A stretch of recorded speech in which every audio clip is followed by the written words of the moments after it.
safety shot here, placing the cue ball behind the number 6 ball. And now jump in his turn. Slip it to within an area the size of a pound phone. And Efren hit the number 4 ball, and the shot was open for Steve. Well, rest assured, Steve has done this on his own. He is beating Reyes at his own game, potting him.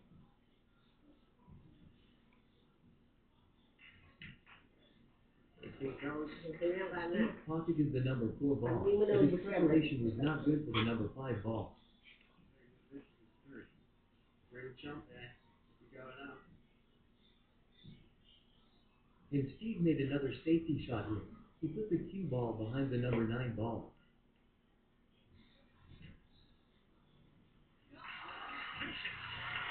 Slowly, viciously. Well, this is going to take everything that Reyes has under that helmet to be able to hit this one. Efren thought about what he would do. And here, Efren Reyes showed an amazing shot that pool fans will never forget. 5 on if he hits it. Can he get it up to the side cushion?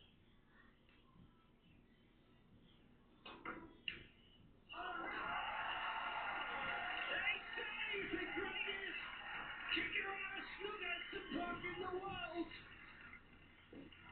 What shot! Ever thought the mountain would show him something it was never meant to reveal? There, Bigfoot was, curled into himself, a massive hand trembling inside a steel trap. He took the southern trail first, the one that dipped toward the stream where his snares sometimes caught a rabbit if luck felt generous. Snow lay thick on the path, hiding roots and stones beneath its quiet surface. Ryan walked slowly, alert to the forest's signals. The mountain had moods. You learned to listen, or you didn't last long. Rust trotted ahead, nose down, tail low. Every so often the dog paused, glancing back at Ryan as if checking in. "I'm coming," Ryan muttered, though his mind wandered. Winter supplies were running low again. He'd need to ration harder. About halfway to the creek, Rust stopped dead. His entire posture changed, ears sharp, body angled toward the deeper woods. A low growl rolled from his chest. Ryan followed his gaze, scanning the tree line. Nothing moved. No rabbit darting, no branch falling, no familiar prints of deer. Just stillness, heavy stillness. "Easy," Ryan murmured, stepping beside the dog. Then he heard it, a sound so faint he almost mistook it for wind. A whimper, not human, not wolf. Something deeper, rougher, threaded with pain. Rust growled again, softer now, a warning wrapped in worry. Ryan's heart thudded once, hard.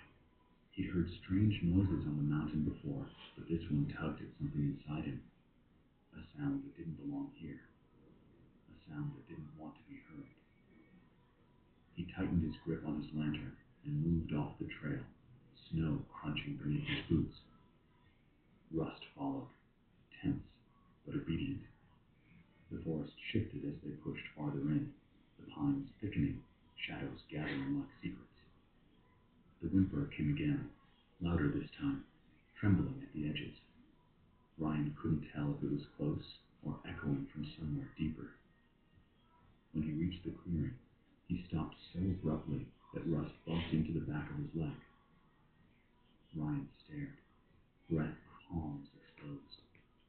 "Easy," he murmured, voice steady in a way he didn't feel. The creature lifted its head, eyes locking onto his. Deep, dark, ancient eyes filled with pain and fear and something else, pleading. Ryan's chest tightened. The snow around the trap was splattered with blood, still warm enough not to freeze. That meant the creature had fought the trap for a long time. Hours, maybe. Maybe since before sunrise. "I won't hurt you," Ryan whispered, though the words felt too small for the moment. The creature shifted slightly, muscles its temper, but it didn't rage, didn't growl. It only watched him. Rust edged closer to sniff the air, then whined softly. Ryan sank to one knee, the cold biting his skin even through the layers. He inspected the trap. It was heavy steel, jaws thick, teeth sharp enough to hold anything. He'd need leverage to open it, and strength. Not alone, but he had to try. Slowly, he reached for the metal. The creature flinched, breath hissing through its teeth. Ryan stopped. It's okay. Just me. He spoke softly, gently, as if calling the creature watched him with wide, wary eyes. Then slowly, agonizingly slowly, it relaxed its arm, giving him access to the mechanism. That was trust. Trust given to someone who didn't deserve it, but needed it desperately. Ryan positioned his hands, bracing his foot against the trap. Sweat broke across his forehead, despite the cold. He pushed.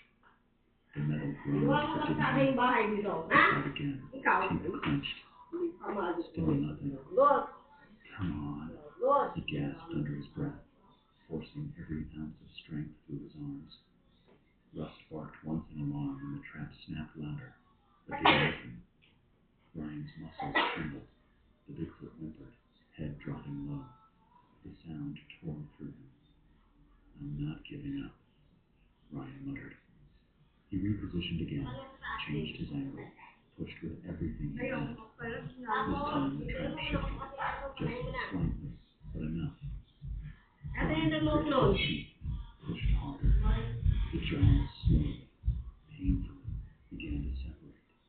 The creature pulled its leg free with a choked cry. The moment its limb was free, Ryan released the trap and stumbled backward, panting. The creature curled protectively around its injured leg, breathing in harsh, uneven bursts. The wound was bad. Blood soaked into the snow in a spreading red halo. Ryan didn't move closer immediately. He waited, letting the creature understand he wasn't a threat. Rust sat beside him, leaning into his side for warmth and courage. The forest was silent, watching. Ryan finally asked softly, "Can you stand?" The creature didn't try. It only shook its head, small, defeated. Ryan swallowed hard. He knew what needed to happen. Leaving the creature here meant death. Wolves would smell the blood. The cold would drain its strength. And the trap had torn deep, too deep to ignore. I can bring you to my cabin, he whispered. Just for the night. Just until you're better. The creature's eyes flicked up to him. Something like disbelief glimmering there. Ryan took off his coat, exposing his thin sweater to the frigid air, and wrapped it around the creature's leg. The Bigfoot winced but didn't hold on. Trust again. Fragile, trembling trust. To move the creature, he'd need help from gravity. He cleared snow around its body, grabbing a fallen branch to use as leverage, creating a makeshift sled with an old tarp he always carried. Rust circled anxiously, whining every time Ryan strained. The creature watched him silently, occasionally making a thin rumble deep in its chest. It took nearly 20 minutes just to position the creature onto the tarp. Each movement careful, slow, exhausting. By the time he was ready to pull, Ryan's arms burned, breath sharp and thin.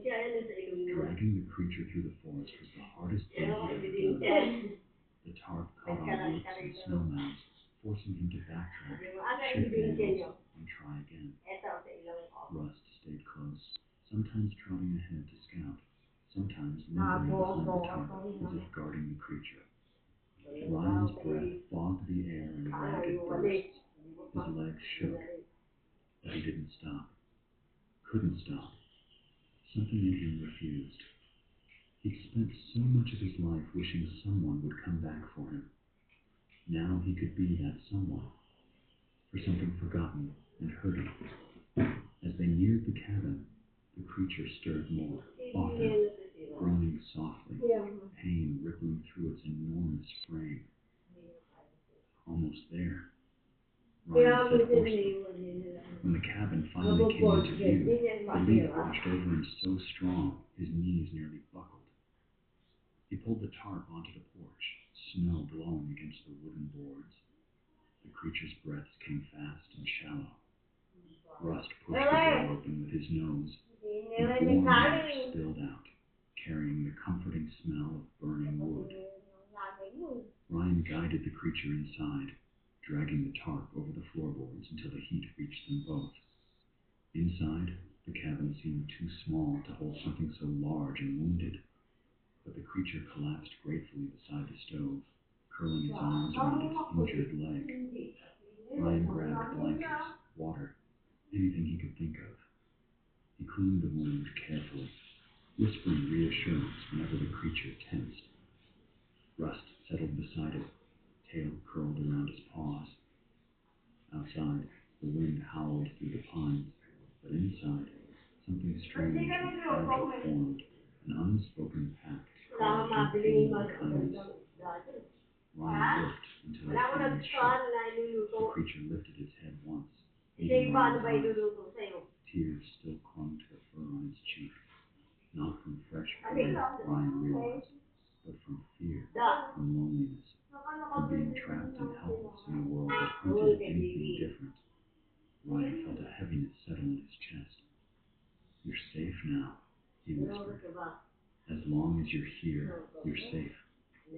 The creature blinked slowly, then lowered its head onto its uninjured arm. It exhaled a long, shuddering breath, the sound of someone letting go because they finally could. Ryan tended the wound again, wrapping it tightly. The creature didn't resist. It watched him with exhausted gratitude. The fire crackled softly. Rust leaned his head against Ryan's leg, sensing the shift in the room. For the first time since finding the creature, Ryan allowed himself to breathe deeply, to believe he'd done something right. Outside, the storm built strength again, wind pushing against the walls, but inside the warmth grew, settling into the corners of the small home like a fragile miracle. As night slipped deeper, the creature drifted into a troubled but steady sleep. Ryan sat beside it, too wired to rest, one hand resting lightly on its arm.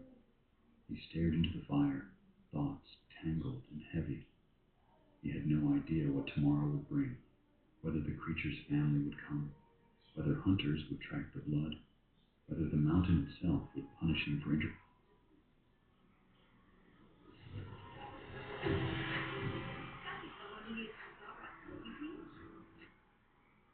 Habang ang mga kahalanin bumabagsak, habang dumarating at umaalis ang mga mananakop, habang nagbabago ang mundo. May isang puno sa Pilipinas na nakatayo na mahigit 1,000 taon. Hindi ito kwento ng alamat. Hindi rin tukat ng isip lamang. Ito'y totoong puno na tunay na matatagpuan dito mismo sa ating bansa. At ngayon, di ba, alamin natin ang kwento ng pinakamatatandang puno sa buong Pilipinas. At kung bakit sinasabi ng ilan na mas matanda pa to kesa sa mismong kasaysayan ng Pilipinas.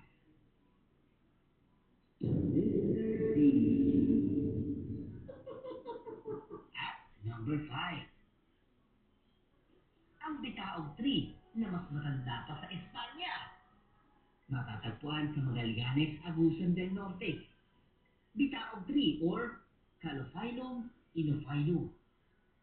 Estimated age, 500 years old. 400 years old up. Ang Balete Tree na ito ay minimum 400 years old. Pero ang kakaiba dito, di ba? May tubig na umaagos mula mismo sa puno.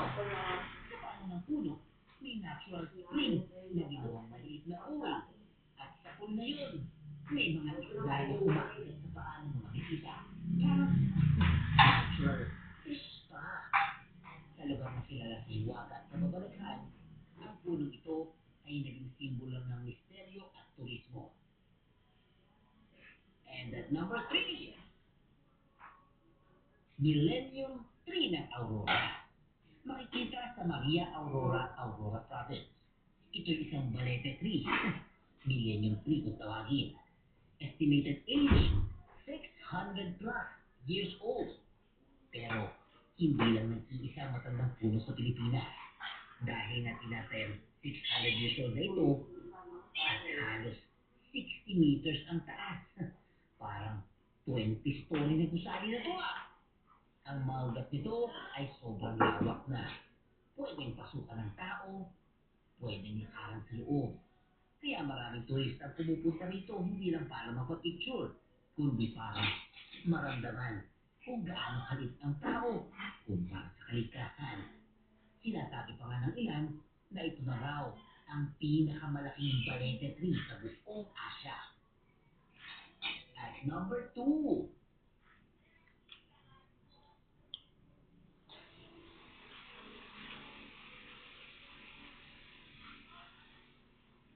Todo mundo to. Gulay.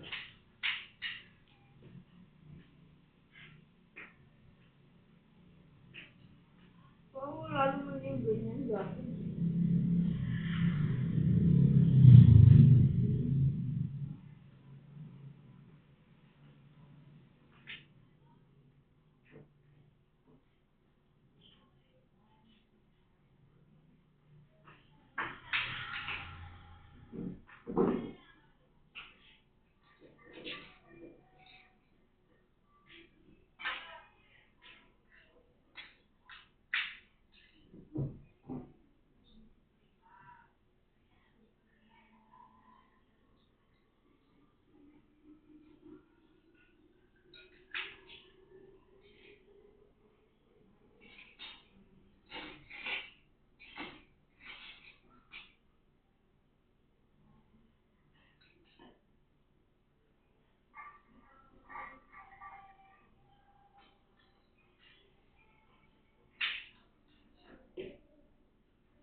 Papasok na naman doon!